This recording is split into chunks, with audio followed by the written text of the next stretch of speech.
ሕይወት አይገመቴ ነች። እንኳን ነገን ከደቂቃዎች በኋላ ሊፈጠር የሚችለውን እንኳን መተንበይ ያስቸግራል። በሕይወት ጥረት ብቻ ዕጣ ፈንታ ሁሌ አይስተካከልም። ግንባርና ዕድልም ወሳኝ ናቸውና የእሷ ደግሞ ይለያል። የሞቀ ትዳር ነበራት። ባለቤቷ ሰራተኛቸውን አፍቅሮ ጥሪቷን አሟጦ ተፋቱ። ከዛ አሜሪካ ሄዳ ጥራ ግራ ሰርታ መልቲ ሚሊዮነር ሆነች። የራሷንም ድርጅት ከፈተች። ረብጣ ሚሊዮን ዶላሮች፣ ቅንጡ አፓርታማና ውድ መኪኖችም ነበሯት። ከዛ ግን ነገሮች በሙሉ ተገለባበጡ። በሰው ሀገር ለዛውም ለብዙ ዘመናት ጥሬ ግሬ ከሰራው በኋላ ጊዜንና ወጣትነቴንም ከሰዋው በኋላ ከልጆቼና ከቤተሰቤ ርቄ አሁን ያ የለፋውለት ነገር ሁሉ የለም ትላለች ልብ በሚነኩ ቃላት። ይህች ሴት ጤናዋ ሲታወክ ሀገሬ ላይ ልስራ ብላ ወደ ሀገሯ ተመለሰች። እዛም ተመልሳ ግን ባመነቻት ሰው ተከዳች። ኡበርም ትሰራ ነበር። ዳሩ ምን ዋጋ አለው? Life is unpredictable, they said.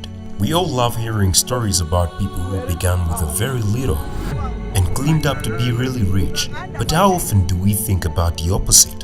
This woman was a millionaire, but today she's a very poor woman.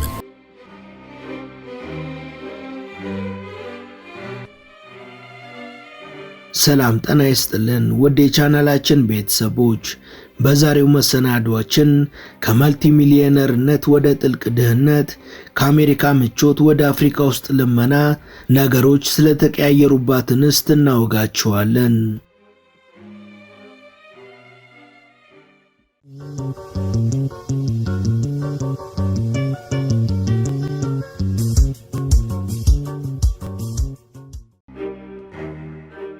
ቤትሪስ ጆኬ ማንጉሪ ትባላለች።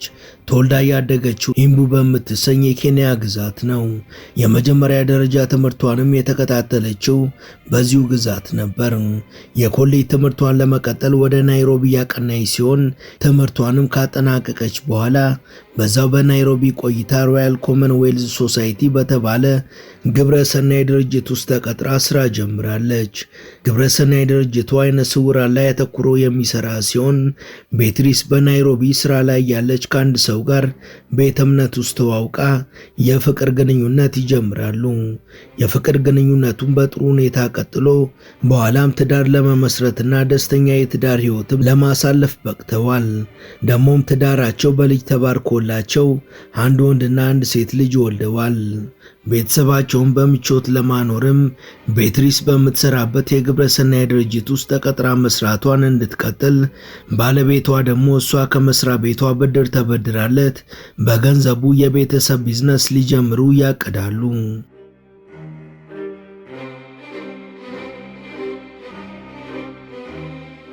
ቤትሪስም ለቤተሰቧ ደስታ ስትል ጥንዶቹ ባቀዱት መሰረት ከመስሪያ ቤቷ ብር ተበድራ ትሰጠዋለች። ያቀዱት የቤተሰብ ቢዝነስም ይጀምራል።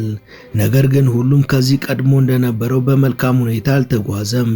ከ6 ዓመታት የትዳር ቆይታ በኋላ ባልየው በትዳር መቀጠል እንደማይፈልግ አሳወቃት። ምክንያቱ ደግሞ ይበልጥ ያስገርማል። እኔ የምፈልገው ያልተማረች ሴት ማግባት ነው ነበር ያለው። የቤትሪስ ልብ የበለጠ የሰበረው ክስተት ደግሞ ባለቤቷ እሷን ፈቶ ያገባው በትዳር አብረው በነበሩበት ወቅት የቤት ሰራተኛቸው የነበረችውን ሴት መሆኑ ነው። ይህ ለቤትሪስ ወደፊት ለሚመጣው መሪር ህይወት የመጀመሪያው ነበር። የልብ ስብራቱና ጭንቀቱ ከፍተኛ ደረጃ ላይ ሲደርስባት ቤትሪስ አካባቢውን ጥላ ለመሰደድ ወሰነች። ከዛም ከወዳጅም ከጠላትም ርቆ ይህን ክፉ ጊዜ ማሳለፍ ይሻላል በሚል ህይወትን እንደ አዲስ ለመጀመር ወስና የትውልድ ቀይዋንና 2 ልጆቿን ጥላ ወደ አሜሪካ አቀናች።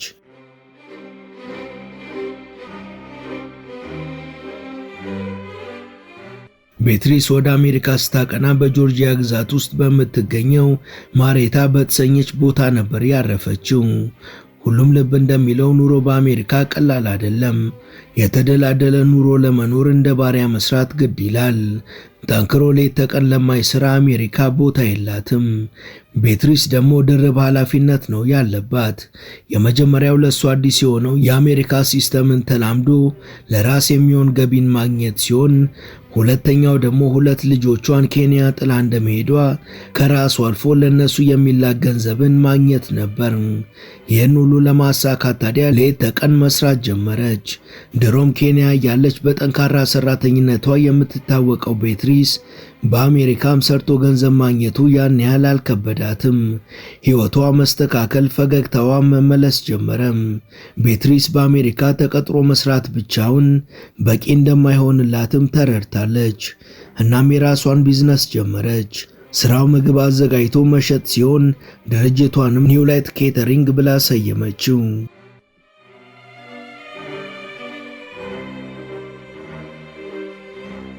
ደንበኞቼ ይሆናሉ ብላ ለለየቻቸው ደግሞ በሀገር አሜሪካ የሚኖሩ አፍሪካውያን በተለይ ደግሞ ኬንያውያን ነበሩ። ኬንያውያን አዘውትረው የሚመገቧቸውን ቻፓቲ፣ ማንዳዚና ያማቾማ የተሰኙ ምግቦችን ጣፋጭ አድርጋ እያዘጋጀች መቸብቸቡንም ተያይዘችው። ይህን ምግብ የማዘጋጀት ሥራ ከ10 ዓመት በላይ ሰርታበታለች። ነገር ግን ስራው እጅግ ከባድና አድካሚ በመሆኑ ራሷን ለከፍተኛ ህመም ዳርጋለች። በተደጋጋሚም ሆስፒታል ገብታ ሕክምና አድርጋለች። በእያንዳንዱ ቀን ህመሟን ችላ ወደ ስራ ለመሄድ የህመም ማስታገሻ መድኃኒት ትወስድ እንደነበርም ተናግራለች።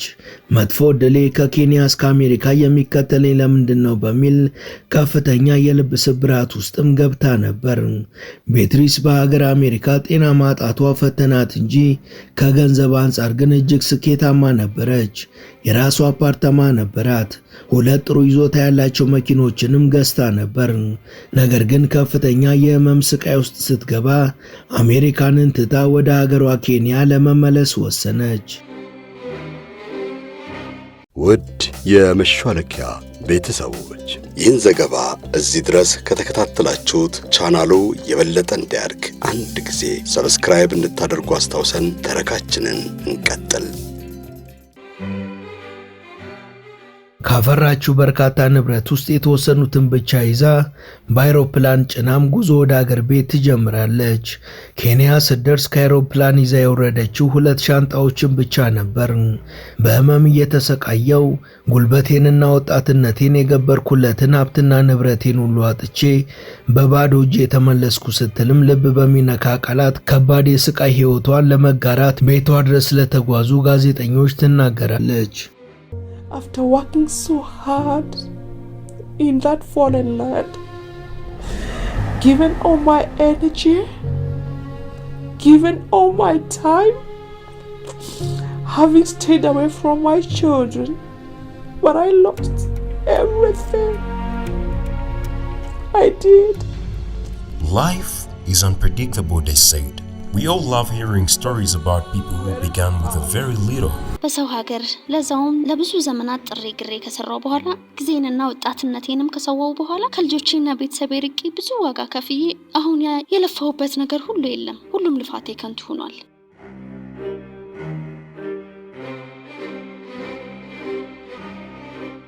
በርግጥም ቤትሪስ በመጀመሪያ በአገሯ ኬንያ ከዛም በአገር አሜሪካ የደረሰባት ስቃይ እጅግ ልብ የሚሰብር ለምን ይሄ ሁሉ መከራ ደረሰባት የሚያሰኝም ነው።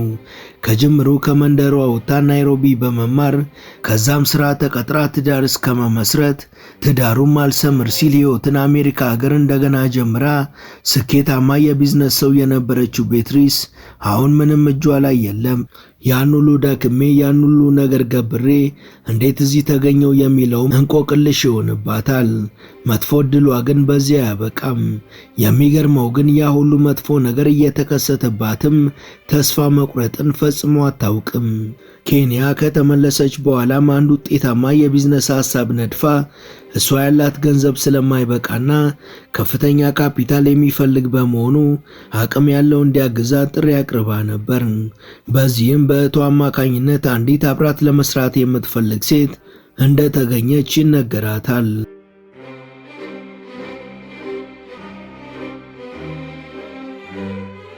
በእህቷ በኩል የመጣች ሰው ስለነበረች ከሷ ጋር በምንም መልኩ አንዳች ክፉ ነገር ይፈጠራል ብላም አልጠረጠረችም ነበር። ይልቁንም የቀራት ጥቂት ሚሊዮን የኬንያ ሽልንግ ዝም ብሎ ተቀምጦ አንዳንድ እየተባለ ሳያልቅ ቢዝነስ ጀምራበት በድጋሚ ጠንከራ ከሰራች የሀብት ማማ ላይ እንደምትሰቀል ነው ያሰበችው። ነገር ግን በተቃራኒ ሆነ። ገና ወጣት እያለች የገዛ ባሏ የከዳት ቤትሪስ አሁን ደግሞ ያሳለፈችው መከራ ሳያንስ በእህቷ አማካኝነት መጣች የተባለችው የቢዝነስ ሰው ቤትሪስ ያላትን ገንዘብ አምና ከሰጠቻት በኋላ ተሰወረች። የገባችበትም ሊታወቅ አልቻለም። ቤትሪስም የቆጡን አውርድ ብላ የበብቷን ጣለች እንዲሉ አትርፌ ገባለሁ ብላ በጀመረችው ቢዝነስ ያለቻትን የመጨረሻ ጥሪቷንም ተነጠቀች። የብቻ ሳይሆን ቤትሪስ ለረጅም ዓመታት ስትሰቃይበት በነበረው ህመም ምክንያት አንድ እግሯ ላይ ከፍተኛ ጉዳት ደርሶ ያለ ክራንች ድጋፍ መራመድ አቆመች። ከጤናዋም ከገንዘቧም አለመሆኗ ደግሞ ውስጧን ከምንም በላይ ያብሰለስላታል።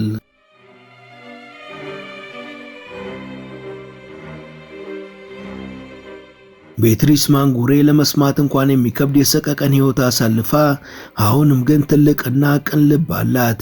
በትንሽ በትልቁ ፈጣሪያቸውን ለሚያማሩም መፈጠራቸውን ሲረግሙ ለሚውሉም ትልቅ ምሳሌ ሆናለች። Yeah, I have to live on pain pills so that I can be able to do day and day in stuff. Yeah, so but one has to do what one has to do. I like the way they are so courageous. Yeah, yes. ከአሜሪካ ስመጣ የኬንያ ሴኔት አባል ለመሆን ከቢዝነስ በተጨማሪ ፖለቲካ ውስጥም ተሳታፊ ለመሆን ነበር። ነገር ግን ያመንኩት ሁሉ እየከዳኝ የሞከርኩት ሁሉ አልሳካ ያለ ባዶኝ ቀረሁ። በዚህም በእጅጉ አዝናለሁ።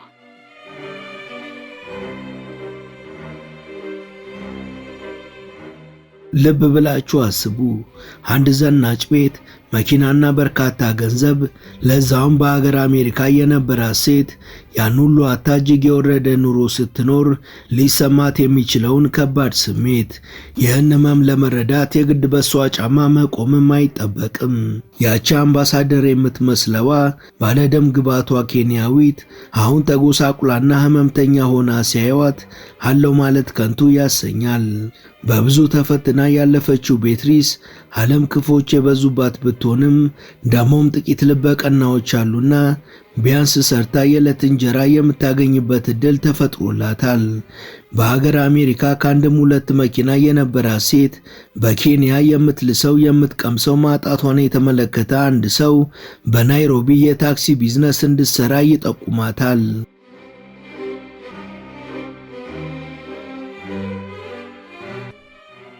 የራሷን መኪኖች ስታሽከረክር የነበረች እንደመሆኑ መኪና መንዳት ለሷ ከባድ ነገር አይደለም። አሁን ላይ ግን መኪና የላትም። የራይድ ስራውን እንድትሰራ መንገድ የጠቆሟት ሰውም መኪና በቀን ገቢ የምትኮናተርበትን መንገድ ፈላልጎላት አሁን በኡበር ስራ የዕለት ተዕለት ኑሮዋን ትገፋለች። But then all disappeared dramatically. But this is a challenging and unexpected journey that can happen to anyone, because life has no balance, they said. Here I am now. ያ የቅንጦት አፓርታማ እነዛ የራሴ መኪኖች ባይኖሩም በራይድ ስራው ምክንያት ግን ውጭ እንዳላድር ተርቤም እንዳልሆን ሆኛለሁ። ለባለመኪናው የቀን ገቢ እየከፈልኩ ነዳጅም ዋጋው ጣሪያ በነካበት ወቅት ከኡበር ስራ በተረፈሽ ገንዘብ ቤት መከራየትና ኑሮን መግፋት እንዲሁም በዚህ ሁኔታ ሰርቶ መብላት ቀላል ነገር ባይሆንም እኔ ግን ተስፋ አልቆርጥም።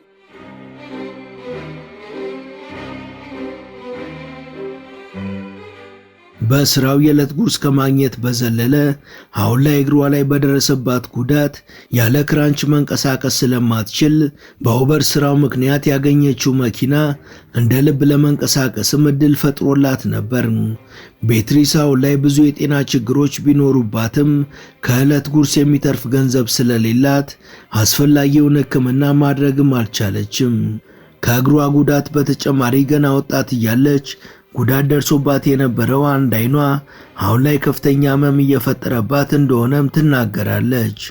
አሁን ላይ ስራዋ መኪና ማሽከርከር መሆኑና እይታ የግድ የሚያስፈልገው በመሆኑ ተገቢውን ሕክምና ካላገኘች ስራዬን አጣ ይሆናል የሚልም ስጋት አድሮባታል። ይህንን ህመሟን ለመታየት ሐኪም ቤት ሄዳም ኮርኒያ ተብሎ የሚጠራው የአይን ክፍሏ እንደተጎዳ እንደነገሯት፣ ነገር ግን ሕክምናውን ለማግኘት በቂ ገንዘብ እንደሌላትም ትገልጻለች። እግሯ ላይ ያለው ጉዳት እንዲሁ ለረጅም ጊዜ ሳይታከም በመቆየቱ አሁን የነርቭ ችግር እየሆነባት መጥቷል።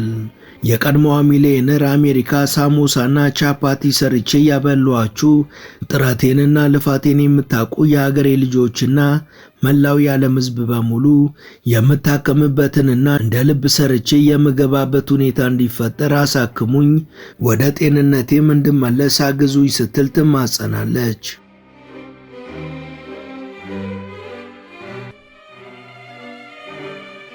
ወደ ቻናላችን ቤተሰቦች ለዛሬ ያሰናዳንላችሁ ይህን ይመስል ነበር። እስከ ዝግጅታችን ፍጻሜ አብራችሁን ስለነበራችሁ ከልብ እናመሰግናለን። በቀጣይ ቢሰሩ የምትሏቸውን ርዕሰ ጉዳዮች ብትጠቁሙን ደስ ብሎን እንቀበላለን። ቻናላችንን ሰብስክራይብ እና ላይክ ማድረግ አትርሱ እያልን ለዛሬ በዚሁ ተሰናበትን። መልካም ጊዜ።